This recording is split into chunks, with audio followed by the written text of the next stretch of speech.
Okay, well, you guys already know my name, Amitis. And I think it's a good segue. You know, you were talking about women, about mothers. I'm not a mother, but I definitely dive deep into the realms of constructs of femininity, extreme femininity. And so the work I'm going to show you guys is just kind of all over the place. So it's some of it is very old. And I actually threw in this piece, a few pieces in this series that I did all the way back in grad school, because this is actually when I started this series that I still continue to do. Not all the time, but I do, which I call the Bikini Manifesto. But it really started in grad school, you know, just kind of experimenting and thinking about labor.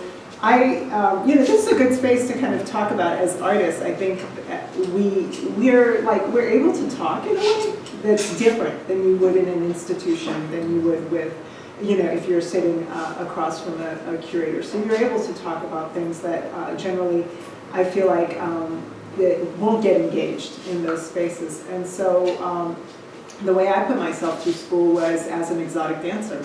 So I put myself through undergrad and then saved enough for my grad school. And when I went to grad school, it was an issue. It was an issue that I had done that. It was an issue with so many people. Even though I never even talked about it, somehow I came out that I had done that in the past.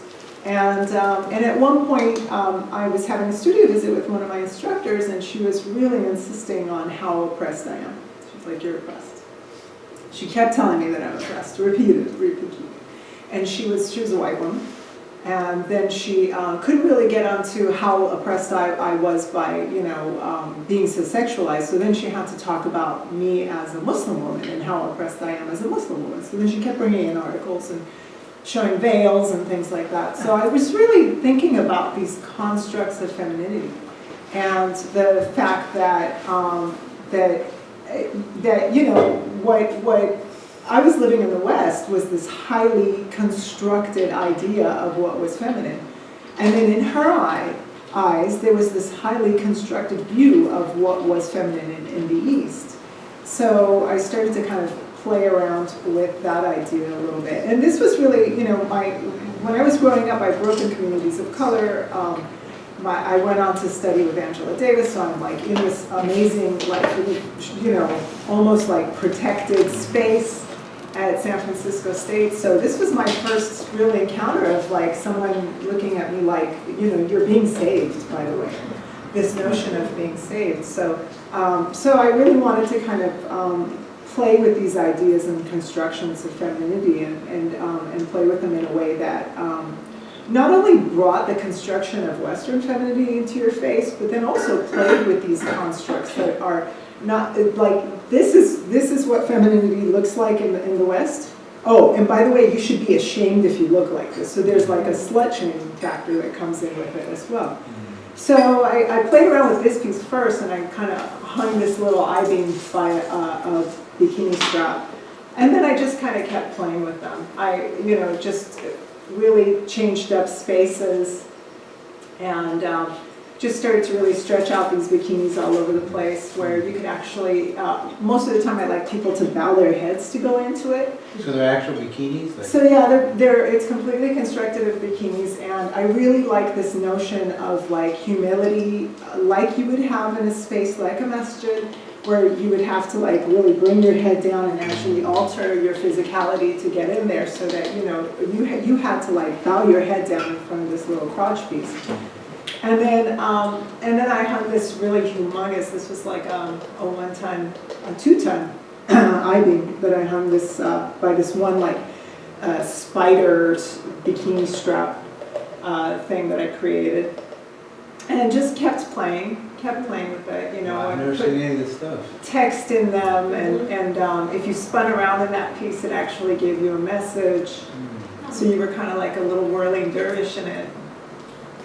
And then I did drawings with them. Those are little jinns. So jinns are like these little demons that take over, and you know, some of them claim you nod because they know they grew up with jinns, the notion of jinns. So sometimes like you can't find your keys, and you're like, shit, the jinn took it. So these little demons do evil things. But in Farsi, the term jende means horror. So in a sense, it's like being possessed by the jinns. And then this, I got to recreate the bikini pieces in Tehran, which is really exciting. There's a really big, beautiful masjid there that I've loved since I was a child called Shab de Lazim, which is all mirror mosaic. So I wanted to replicate the mirror mosaic, and I was able to create it there. So I keep playing with these ideas. I have some paintings that I've been doing for years with them, and this is a more recent one that I just kind of threw in there, this one as well. And then getting into like these constructs of femininity, because when we look at femininity and this construct, I mean, anyone can take on this construct of femininity. And then there's the biological construct of femininity. So about three years ago, I was diagnosed with breast cancer. So before I was going to have my breast removed, I'm calling out some of my photographer friends, and I'm like, I want to do a photo shoot.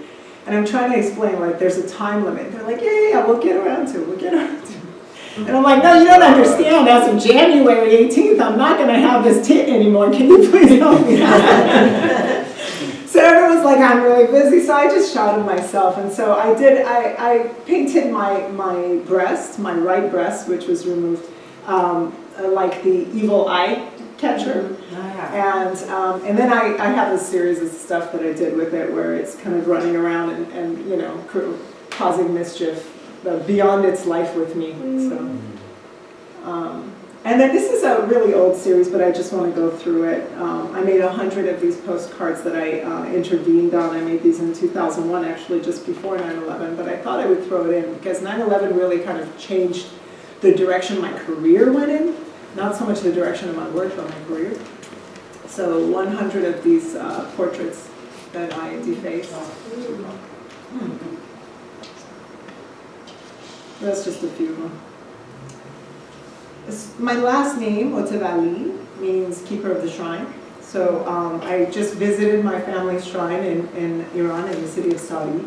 And we talked about it a little bit too, but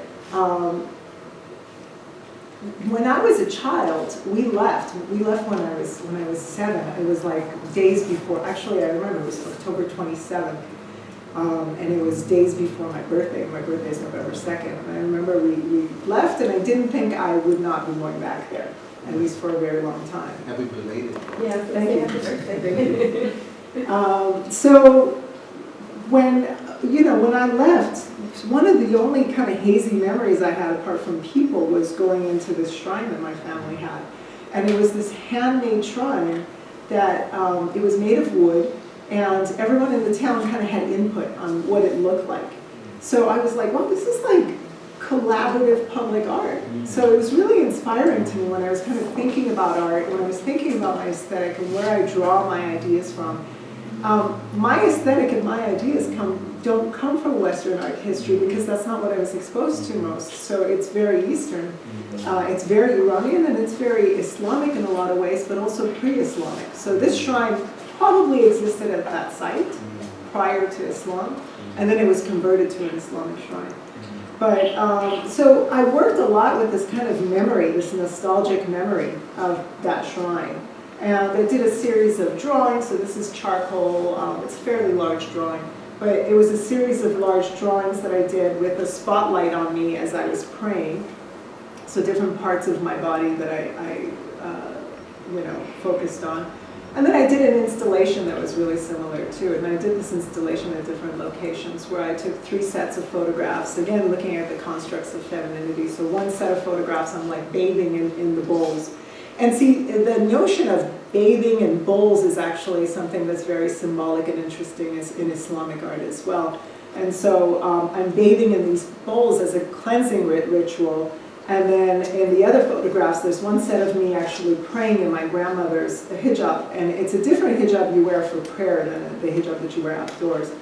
And then in another set of photographs, I'm like in lingerie with the spotlight on me, kind of like Victoria's Secret.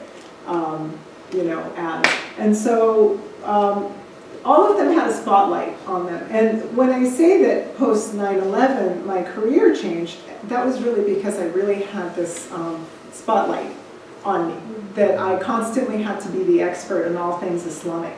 And I wasn't, there was no way I could be.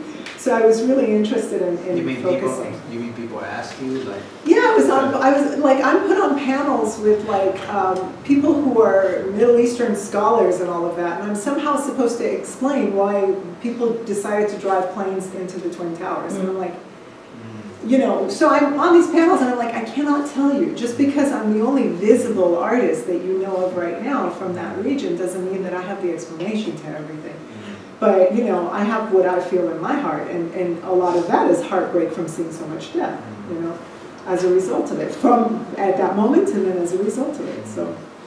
So I continued with these kind of like notions of rituals and cleansing, and did a few more installations, and I'm just going to kind of go through them, hopefully go through them as quickly as possible. In 2007, I got the Emerging Artist Grant with CCF, and Antonia, I don't know if you guys have met Antonia, but she was so impressed with my mom. She was like, we would like to give you a fellowship to take your mom to Iran. Awesome. So I was like, wow, incredible.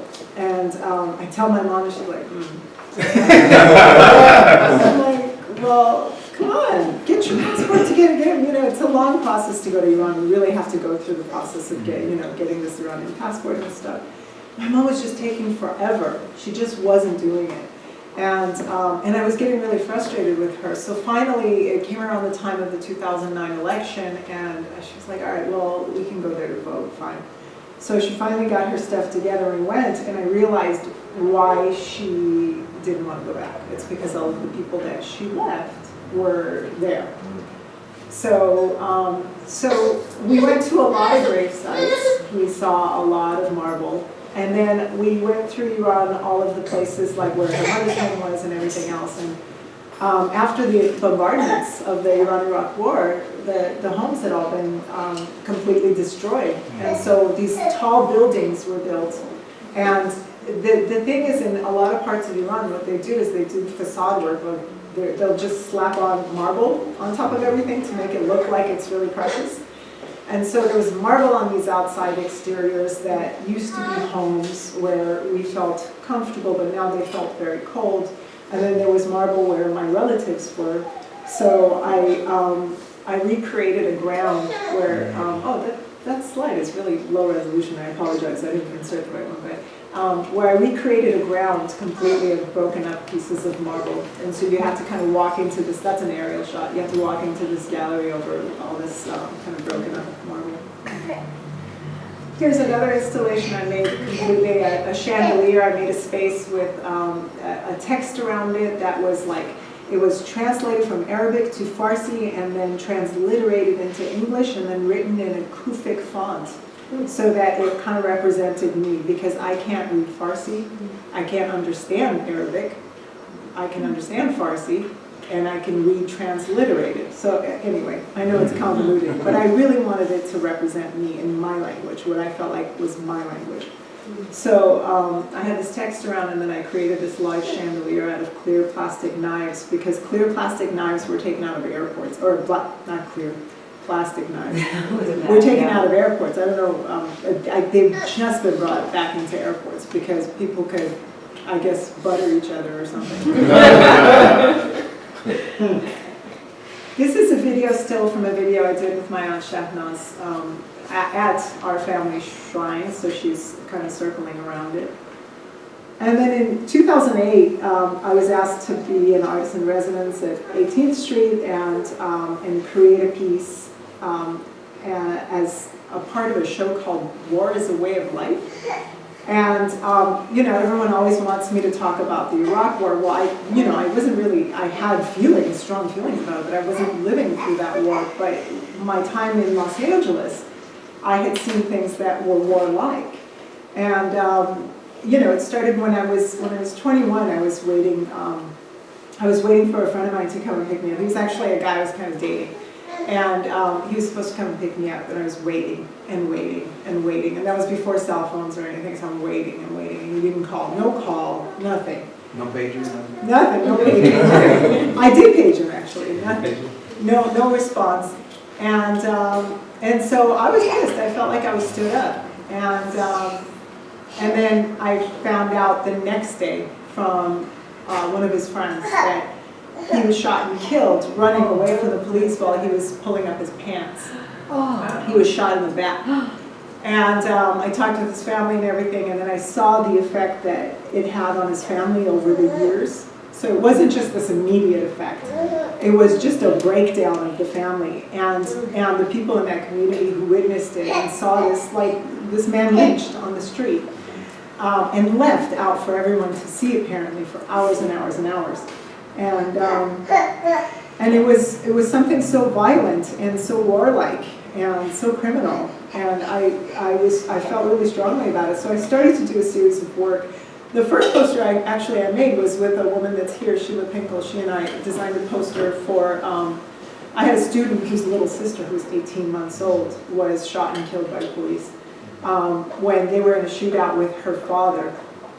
Her father was holding a baby, and no psychologist on site or anything. He was having delusions, and they were just like, well, he's having delusions, bang, bang, bang, bang, bang, and like just shot the place up, and she was shot in so many different directions, this baby. And so we created a poster for her and several other people who had been killed at that same time, and I started just repasting it all over town, especially around the area that she was killed. And so it created a series where I started to document people who were being killed by police, and go to the location where they were killed and get up a stencil. And you talked about in loving memory. I use that in all of my stencils. So I would make a stencil, and then I would go out to the location where the person was killed and get the stencil up. And if I could find family members and friends, give the stencil to them. So as I'm working on this project, my friend Christian Portillo was killed. He was sitting outside of his parents' house in Lenox, actually not too far from here, just literally, like, very close. And he was on the phone while his girlfriend was inside. And the police the sheriffs had come down to the end of his cul-de-sac and were doing something there. But there were no lights or anything, so he didn't notice because he was on his phone. And one of the sheriffs kind of snuck up and came up behind him with his gun drawn.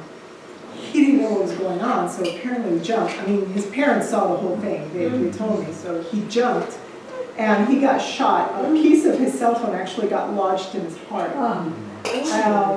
And then immediately after, there was this campaign of villainizing him. And there are internet trolls that literally work for the police that would go on and just like make up all these stories. And they're like, yeah, he was a drug kingpin and all. I mean, he was poor. If he was a drug kingpin, why was he so poor?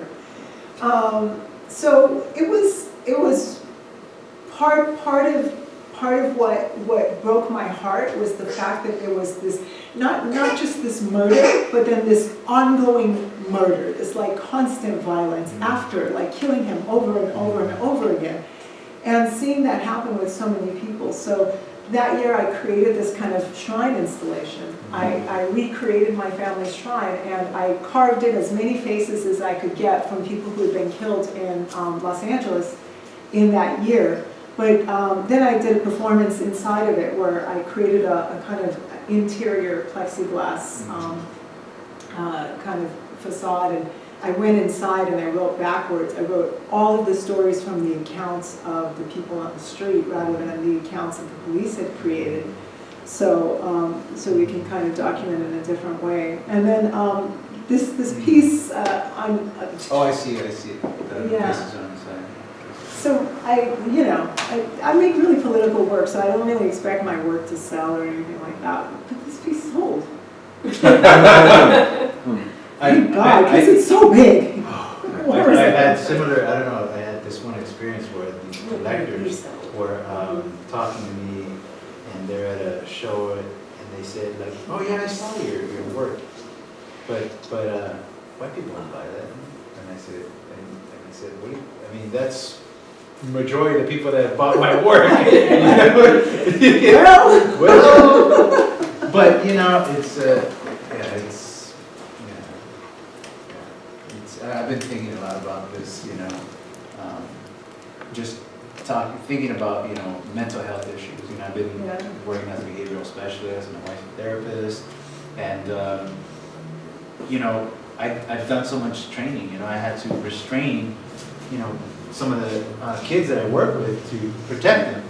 And they taught us like so many things, like you don't do prone restraints because they can't breathe, and a lot of kids have died.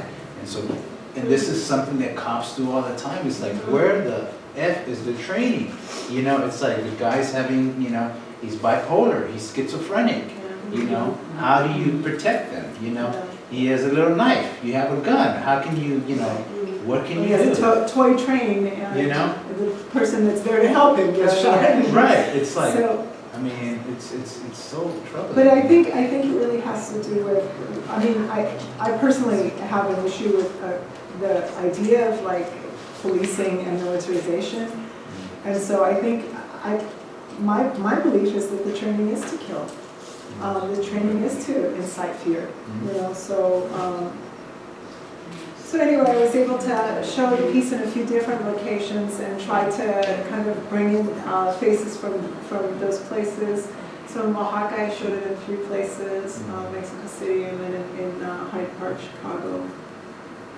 And I did show you guys the stencils.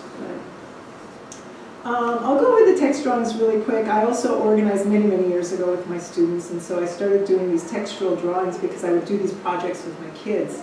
Because I really love surrealist poetry. Have you ever seen the Guillaume Apollinaire poetry where he'll like make a fountain out of his poetry and stuff?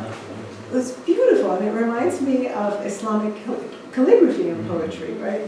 So I had a project where I would have kids do that portrait up there, where it's a grid-based. You've probably done this, right? Yeah. So, and kids really love to do their own portrait because, like, they see parts of themselves that they never see typically. Right. They're like, wait, I didn't know. I never paid attention to my eye duct, and now I'm like paying attention to that. Right. And then this was when I was teaching at Locke High School. And then we would recreate that piece, but the next time, instead of using line, we would use text, and I would have kids like kind of write, their life story or whatever. Yeah. And so when I was teaching at Locke, there were multiple issues. My students and I organized, and as a result of it, I got 5 pink slips. So I was fired 5 different ways. My teaching credential was taken away. And we went to court. I took LAUSD to court in multiple ways, and they took years. It was devastating. I was homeless. I was like sleeping in my car. My mom had a place, but I didn't really want to impose on her all the time. And so anyway, we did this, and I'm going through the lawsuit and all of the questions. And so with this, I kind of told the story of what happened in my own portrait, because when I was doing this, when I was going through the depositions, apparently there were people who were trying to say that I was creating an Islamic cell there. I was training terrorists. And so I called this piece named after Adrian Piper's piece, self-portrait, exaggerating me as a terrorist. So again, inspired by one of my favorite artists, Adrian Piper. And then I kind of continued with, more and more of these pieces. And this was my fingerprint with the story of my migration. I'll show you guys a bunch of performances I've done. So again, I really love text. I love to talk about language and the notion of language and what's correct language and all of this. And I learned to speak English. Well, I went to school in Iran. I didn't speak English, but I learned to speak English when I was a child here, and it was mostly through Bugs Bunny cartoons. And so talk like a little person from Hoboken, New Jersey for a long time. Learn how to speak English from Bugs Bunny. That's funny. I had the same experience. Even though I grew up here, I was in a bilingual program, so everything I learned in Spanish, and my parents spoke Spanish. The kids in my neighborhood spoke Spanish, so it's like through TV and Yeah, so you're talking about popular culture. Yeah, popular culture. Yeah, so, language is super important to me, and having people write on me, I felt like it really kind of, embedded the language onto my body. This was my dear friend Ron Lopez. Some of you guys know him. Oh, yeah, I remember Ron. decided to include this text of him writing on my face. And then that guy on the other side, he wrote a giant 18 on my face, and it was so beautiful in block letters. This was another piece I did about naming, and the many names that I've been given in my life, other than my own, because people couldn't say Amitis or Ami. And so this was, all the different names. But what I did was I got an opportunity to hijack the bus. So I hijacked the bus. I changed everyone's name, and I gave them like these old-fashioned, what we kind of consider ugly Iranian names, like Sakina and stuff like that. And so I was like, I named everyone these old-fashioned Iranian names. And then I got up there and I went off on a tirade about all the names that's been given to me. I didn't do this cartoon. But I want to show you this guy. So he actually lives in Aarhus, Denmark. I later on got to do a lengthy residency in Aarhus, Denmark. And that's kind of the city that started a lot of the actions against this cartoon of the Prophet Muhammad. So I mean, I'm all about kind of usurping cultural traditions and religious traditions, and I'm really about like questioning my own religion, even though I have a high reverence of my religion. But I got a problem with this guy doing it. I really do. I didn't really feel like he was coming from a place of critique, because I didn't really feel like he understood the religion.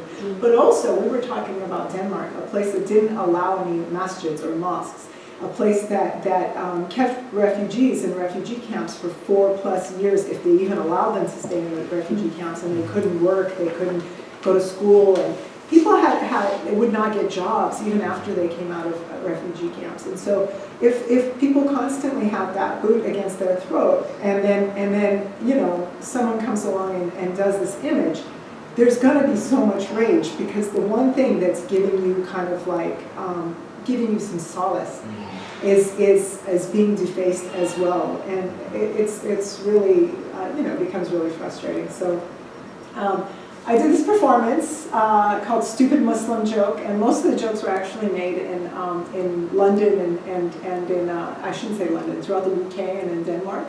And they're jokes about how stupid Muslims are. And some of them were like really shameful and terrible, and some of them were really, really funny, to be honest with you. And so I did this piece, and I did it with like scantily clad, which really pissed a lot of people off. But it wasn't because I was trying to be sexy, it was really because I wanted to expose as much skin as I could so that people could write on my body. And the truth is that I think people have a lot of notions of what a Muslim body is, but this is a Muslim body right here. I have a Muslim body. And I've lived that life, and I've seen a lot of I've seen those jokes in my face, So where was this at? This was actually at Red's. This one right here. What's Red's? Red's is a little bar in East LA. It's a lesbian bar in East LA. So I performed it at Red's. I performed it at a bunch of different places. I performed it in public spaces. I've performed it amongst activists, artists. I performed it out in public sphere throughout Europe, in Northern Europe, and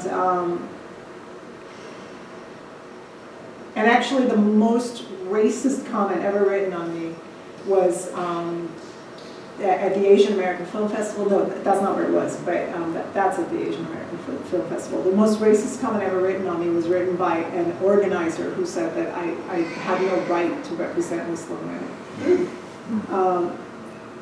This collaboration I did recreating the Boris Spassky, what's his name? The American, Bobby Fischer, chess match. And it was with me and H.K. Zamani, and he's in a hijab, and he's in a red hijab, and I'm in kind of like what men would wear in the IRI, Islamic Republic of Iran. There's my shrine again. I don't know why I have it up again, but there's the performance. Oh yeah, because I wanted to show you the performance. I'm going to try and skip through. Again, she's literally one of my favorite artists, Adrienne Piper. This is Funk Lessons. And I kind of recreated that, Baba Canam lessons. And I was actually recently able to recreate this piece at Discostan, where she is here. So that was really, really fun. Interviewing on Discostan with Baba Canam. So I brought this flyer that I did for Discostan. The car all around, that's the Pekan, that's the Iranian-made car. I wanted it to look like these old-fashioned Iranian posters from the old movies. And so Farangi is like foreigner. And so I'm this giant naked Farangi that's like taking over Tehran and the monuments in the back. And then I'm also the street tough guy that does the Baba Canam in the middle. This is a performance I did actually on Palm Sunday a couple years ago in San Francisco inside of a church. There's a gallery there called Manresa Gallery. And an artist had created a mehrab, which is a niche that faces towards Mecca. And in the mehrab, she asked me to do a piece on police violence, and so I did a piece where I studied all of the people that had been killed. The performance is, as I said, Palm Sunday, so it's like in the spring, it's in April, and I looked at all the people that had been killed in the Bay Area from January the 1st to that date, and it was 27 people at the hands of police. That's obscene. Yeah. And so I did this performance where I did a traditional mourning, Shia mourning, which means pounding your chest. And this was right after I had like 5 surgeries on my chest. So for me, it was like the pain was even stronger. But I had the songs from the Shia mourning, so they were playing, and I was calling out. I was like screaming out the stories that I had gathered from witnesses. And each time after I told the stories, I would kind of beat my chest. So it was really, that was, the first time I got back into performance. I for a while after, I was sick, then my father passed away shortly after that, so I was just kind of in a state of mourning my body and mourning my father, so I wasn't creating so much work, so this was like my first kind of step back in. Then I did a piece in Chicago where I was asked to do a performance in Homan Square, and in Homan Square Homan Square is the site of the original Sears Tower, and it's actually, that's not the tower, but there's a tower just behind that. Sorry, I don't have a picture of the tower there. But Homan Square is the site it's a police black site where lots of men of color for many, many years were taken and they were tortured. And I think that people have a notion, they were tortured to give information, and so of course most of the time false information was given. And I think people have a notion of American torture, and I consider that to be torture, but this was like third world style torture. This was like burning cigarettes on people, like poking things in their rear ends, all kinds of stuff. So I had a group of friends that had actually taken this to international tribunal. That's when I was flying the kites with some friends who were working on that. And they had taken the case to international tribunal. And as part of a performance festival, I set up in Homan Park and I created portraits of the people who were killed within a year span at the hands of police in Chicago.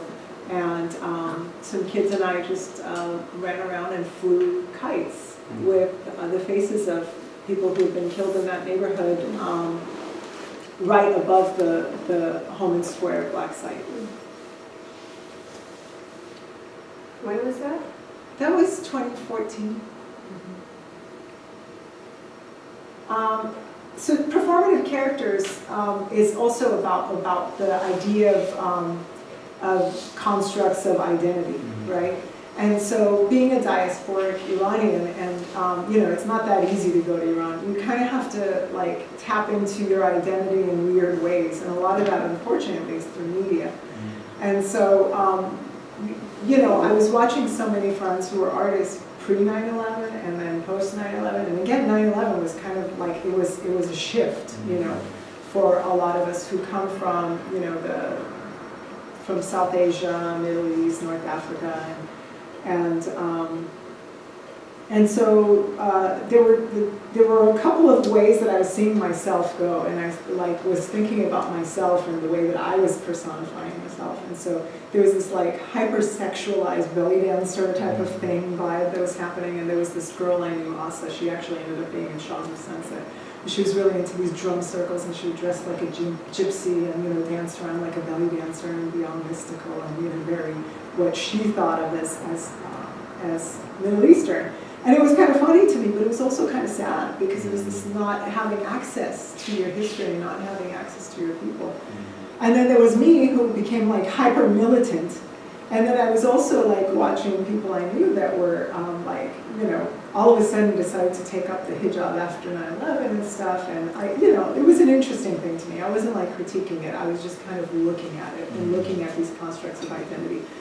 And so I decided to create 2 performative characters so I can just get it out my system in the performative characters and then just be me when I'm me. And so one of them was A.K. Ami. And A.K. Ami actually went around different areas in Los Angeles, and I took photographs in places which were like third world conditions, because everyone talks about how this is a great country and people live so horribly in other places. And I want to say, there are people living in really horrible conditions here, and people who live in abject poverty. And so A.K. Ami was all about that. And she made a T-shirt that was it said in the front, support insurgency. And in the back it said, had a Fanon quote, which was, decolonization is always a violent phenomenon. And I designed it kind of like the women who pick the rice in Mazandaran, the region that I'm from, the outfit, but then I made it hyper militant and stuff. So there she is, spray painting her stencil. There's a support insurgency, which was self-help graphics was nice enough to print for me. And then my mom did performances with me, and so we did skill shares, and we talked about Fanon, and we talked about other writers, Said, and then we made these little militant embroideries with people and gave away T-shirts. There's Malika Cobra, who's my mom's performative character. There we are throwing stones. And then there was this other character I created, the Sand Ninja, and the Sand Ninja was like a gold digger, and she was like a belly dancer, but she was she was kind of bitingly mean. And she went out in the street and did public art and with a group of friends, and so she would start up dialogues, usually during art walks. And the dialogue would always start with first decolonizing people's faces by drawing in a unibrow. And then she did fortune telling, and in the fortunes she always told people how they were going to you're going to abandon your life, you're going to give up all of your money, and you're going to join this revolutionary movement, somewhere. And so, in each reading, and I would do coffee ground reading and all of that too. And then there she was looking like, why am I forgetting her name? Josephine Baker. With a pita bread skirt and, of course, a bowl of hummus there, which I offered to people, but they didn't want to eat. That's Sand Ninja's pubes, not my pubes, by the way. So I made pube underwear for Sand Ninja, which were like so bushy, they were spilling all over the place. At an event, I made passports for people to Ninjastan. This was before I even met you. So people got to go to Ninjastan. If they had the gold passports, they were like VIP. If they had the green passports, they had to stand in a separate line. These were little bags of sand from my homeland. They were in little dime sacks that I would give to people on the streets, a little gift. There was a series of centerfolds that I did. This was the last centerfold. And it was me with that, or Sand Ninja, not me, that's not me, with that strap on.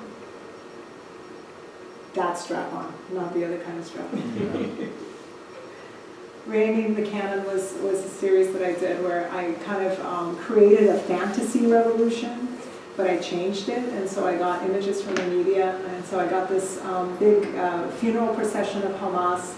And you can't really see it here, but I feminized all of them. I made them all various shades of brown, and I feminized everybody, and they all had like super femme false eyelashes on and stuff. And and you know, they're in a procession with their guns and everything. And I kind of masculinized the women in the hijab in the other iconic photograph. And then I just kind of picked up landscape pieces from the city, and I just wanted to kind of create a fantasy revolution. I've done quite a few, but this actually, I did not change anything except take out the background. This was in Iraq, and there was a guy that was selling food while these guys were there with RPGs, and the guy was wearing a Pittsburgh Steelers jersey while wearing house shoes on the street. Did their burpees? They're like the little house slippers, rubber house slippers, yeah. And then I blew up 2 Range Rovers because I can't stand those cars. Those are colonial cars. And then there's peace sign, which is actually the victory sign all over the world. And then I secularized these religious flags from my family's masjid in Sari, and so I wrote secular Iranian slogans of revolution. How big are all these? What's These the scale? are 52 by 52, Okay. and these are all watercolor. This is my cousin's daughter, Sahad, and she's playing soccer with the boys as usual, and she hated wearing my hijab. And then I inserted them in this scenario. And we were in this show together, football show in Latin. So I started to also play around with devotional flags, Islamic devotional flags, and so I decided to switch it up. I really like to secularize things. The thing about Shia Islam in particular is there are these khutbahs, these sermons, and there are these like speeches all over, and these actions that are like so revolutionary and anti-imperial in ideology, but then in the Islamic Republic of Iran become so imperialistic in the way that it's carried out. And so I thought, these incredible revolutionary ideas and these powerful kind of like pieces of propaganda that we're so used to should be used with like Fanon's text. So I would love to see flags like this with Fanon's text all over the city, and so I created a series of Fanon's flags with images actually from war. And so that was a guy in Palestine with a FUBU shirt on, because a lot of times us in the Middle East we get stuff a lot later than you guys. So FUBU, I know it's all out of style. Here it's like kind of just recent there. And quotes from Fanon's book. There's Franz Fanon. I made like a Hazrat, like a saint kind of. This is a series of mine that really caught on. And when I first made it, I was having studio visits, and in the studio, you've probably had some funny studio visits too, right? Yeah. Like this one scared the fuck out of people. They were like, "You are making terrorist propaganda." I'm like, "How is that terrorist propaganda? What the? Like, it's not a real gun. It's clearly Sharpie pen." But people were getting really upset by them. And then eventually, a set of these on their way to an exhibition in Italy were confiscated by Homeland Security, and I found out through an attorney that they were building up a case against me. And so it took a long time. We got the pieces back, and we got the case dropped. I wanted to make myself look like the subcomandante there. I'm riding a little mini horse. That's my father in the background with the bell bottoms on. Where's your pipe? I didn't have a pipe in that one because I'm against smoking.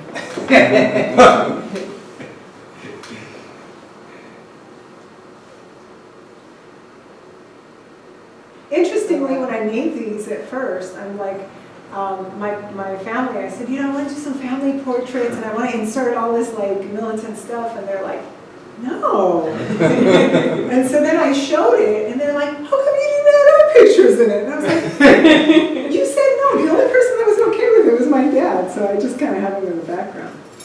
I had typhoid in both of these pictures. You see my belly popping out? And then this one, where's the weapon here? Anyone? You see it? Where's the weapon? What's so scary in this one? It's under the sheet. It's the sheet and the little girl under the sheet. So basically, I just figured the hijab was scary enough, so I included that. This self-portrait I took of myself when I was 12. And then I repeated it 72 times and kind of like repeated it in different ways so it looked like birds. And this piece is called the Hootie, to make you think of the notion of the 72 virgins.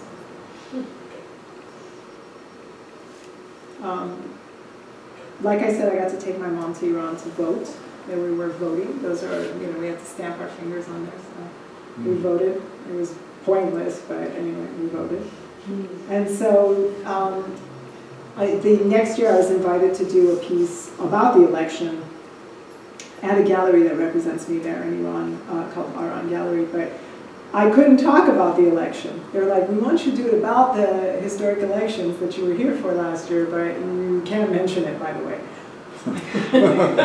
That's easy. So I was like, and then I was following up, especially on social media, what Iranians were thinking, and they were like, they're, you know, the sanctions suck in so many ways, because also it keeps people inside their own little bubble. And I've already been talking for 46 minutes. Oh my God, I'm gonna end this quick. So because of that, people didn't get a sense of you know, other people's histories and what other people had experienced throughout time, especially when trying to engage in democracy. They thought that it was just them, or us. And they kind of like this notion of being a martyr, especially, and it's part of our culture as Shia, you know, to be a martyr. But the truth is that if you don't have solidarity with other people's struggle and their histories, then you know, your struggle doesn't move forward. And so then I decided to get really iconic images of SNCC and sew them into those iconic flags. So anyway, I'll go through these quickly. There it is. Then I rewrote Fannie Lou Hamer's speech at the DNC, and I had to translate it into Farsi and rewrote it.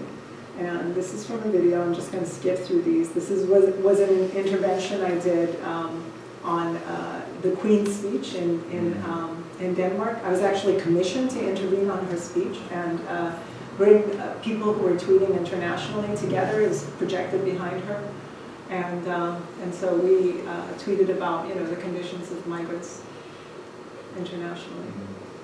This was the project that I was doing, where I was doing research internationally, or I am still doing, on Muslim communities and Muslims. And so I've done a lot of the work with Muslim women, in particular young Muslim women. And I'm just skipping through the various cities. But I've also done these projects where I do like, or I did chatting with men on like dating apps and different websites. And so I got great stories out of the chats.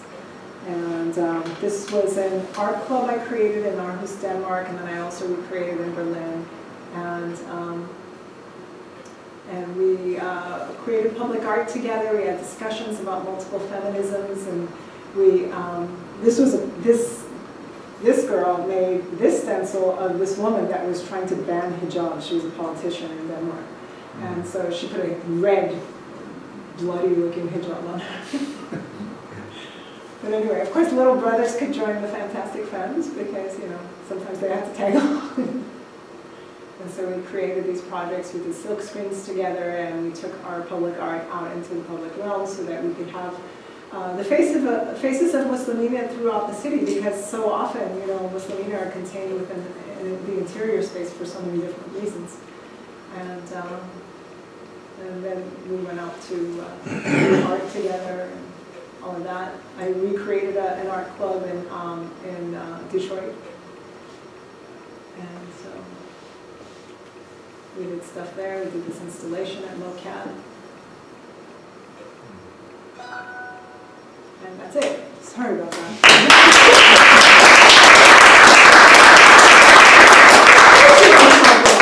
Does anyone have any questions? Tommy, from the Muslim community, I was kind of surprised to hear about your experience as a teacher, but not surprised. Yeah. But has there been much of a backlash from the Muslim community for the work that you do? Oh yeah, both. You know, interestingly, now when I was creating the art clubs, not in Europe, because I think in Europe people weren't so excited about the pieces that I would do where I was like nearly naked, but they were like, well, we get it. So people clung onto the traditions some of the traditions of Islam more in Europe because there was a need to, because there was an erasure constantly. And so it wasn't that people weren't understanding other points of view. They just really felt like, there were girls that I met that were like, I'm not wearing niqab because of my relationship with God. What my relationship with God is entirely different. I'm wearing the niqab because I want to be in people's face with full covering. And there are multiple things happening there when that happens. Unfortunately, that city of Aarhus and the housing project that I was in, Gabriel, was the top recruiting site for Daesh. So multiple boys there ended up going and joining Daesh and possibly killing people and being killed themselves. You know? So I felt like we needed to have alternative dialogues. We needed to speak in different ways. Of course, when I work with youth, I try not to show my own work. And I run an art center. People are always like, you never talk about your work. And I'm like, I cannot. It's not the right place. Yeah. First of all, the art center is for other people's work, but also there is this portion of my work which is inappropriate for children. And I believe there are adult places to show adult work, and then there are places that you shouldn't. So yeah, I did get backlash from Muslim communities. I've gotten more backlash from Muslim communities here, actually, than I have in other parts of the world. And the government in Iran, not so much yet, but you never know. Right. That was actually my question when you showed work in Iran, because typically what I know of Iranian art is that it says everything but it doesn't, and it's kind of embedded and very sort of quiet, but it's powerful in that, when you know why. Right. But your work that you had, the bikini pieces, I feel is not very quiet at all, and I was sort of surprised to see you didn't really. Well, people there are they're so savvy, so when they would come in, they wouldn't say, oh, crotches. They were like triangular shapes. Right. So, they were smart about, because even them engaging in the viewing of that, they could get in trouble. So, and also the gallerist, the woman that runs the gallery, it's called Aran Gallery. I really recommend everyone look at it because really some amazing artists are coming out of Aran. And Aaran, Aran Gallery.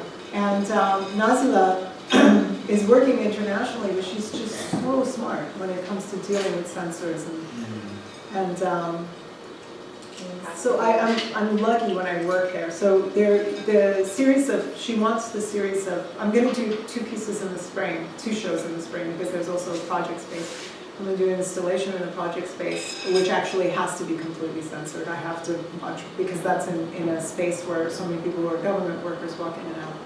But then in the primary gallery, she wants to show, there's a series of those bikini paintings that I did that are for Tehran only. These are all Tehrani girls.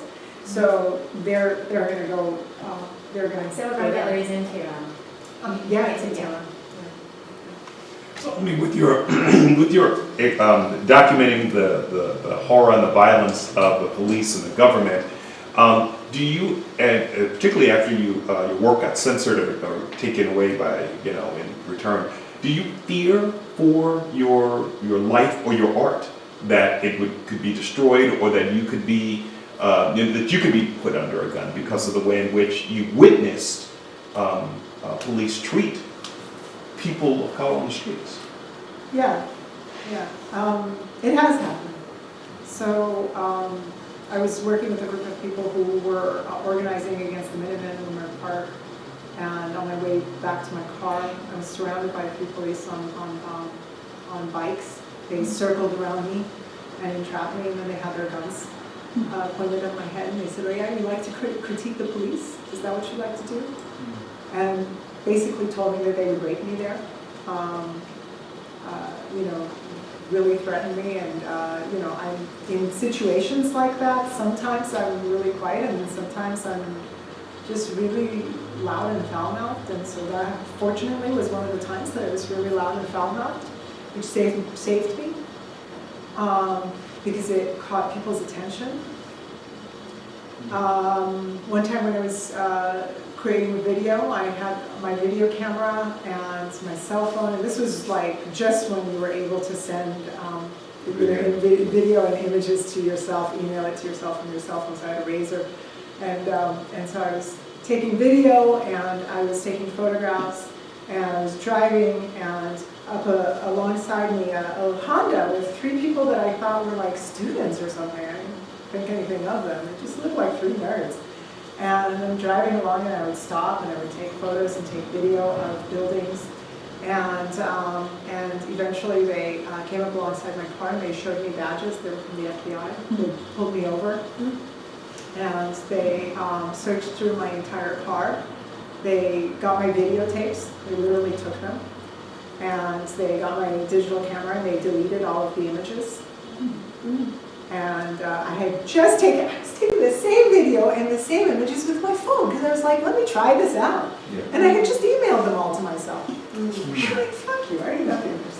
But anyway, I got stopped by them in the search and everything. They let me go. And so I called my lawyer, and you know, Sheila also has an old history with me, and she knows that, you know, I had this incredible civil rights lawyer since the time that my involvement in the school. And so I called him and I said, Dan, isn't this great? They stopped me and then they let me go. He's like, no, that's not good. They stopped you. That means they're up to something, like they know something. So, I mean, I don't let it keep me afraid. I had my house broken into once. All of my documents were taken, my letters and things. And so, you know, it's happened. It's happened, and fortunately, I'm surrounded by people who really know that I haven't had such a big mouth since I got sick. But people who know that I have a big mouth and I take certain stands and really help protect me. And then also, I have, they're incredible, and I've been involved with grassroots organizers. So, there's a group called Stop LAPD Spying that's been, they've been doing the research on, artists. When you guys stop to take photos of buildings and things like that, there can be a database that basically captures you, and you're put into this database. So it's not just Muslims, it's like all of us. And so, yeah, it's just being surrounded by people who are able to really help out. And I'm not afraid to create the work. I think the people that intimidate me sometimes the most with my freedom of speech are really people I work with sometimes that are like trying to talk me into being part of an institution somehow, or like critical theorists and all of that, and then they really want me to kind of like obscure and make obtuse my visual language. And so for a while we were kind of talking about this, I may kind of like go with their flow, and then I'm like, no, I can't do this. I mean, it's just, it doesn't feel natural to me.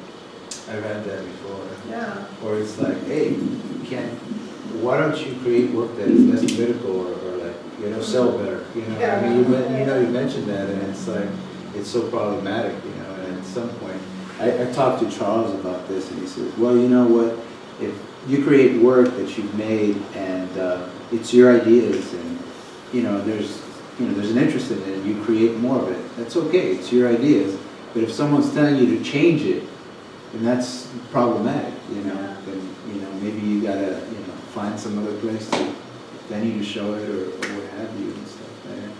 But it's, I think, like right now, just from what you're saying, we're in a time, particularly with this presidency, I don't know what deportations are going to look like, with Muslims and with immigrants, it's like, it's just one of those times, and I think as artists, this is, we have a voice, But the period between 2009 and 2011 had the highest rate of deportations ever in this country, right? Yeah. So, and we could really, tag that onto a lot of different things, but, government had a lot to do with it, but also economic crisis, But yeah, that was a huge number. So I guess, I think that there's a lot of talk about the election, yeah, and I really kind of I really think that our work is something that transcends beyond this, in terms of politics. This election, right? Like, regardless, there's a vision beyond this dummy, right? And on all of the dummies that he appoints to me. Exactly. On that note. Thank you. Thank you.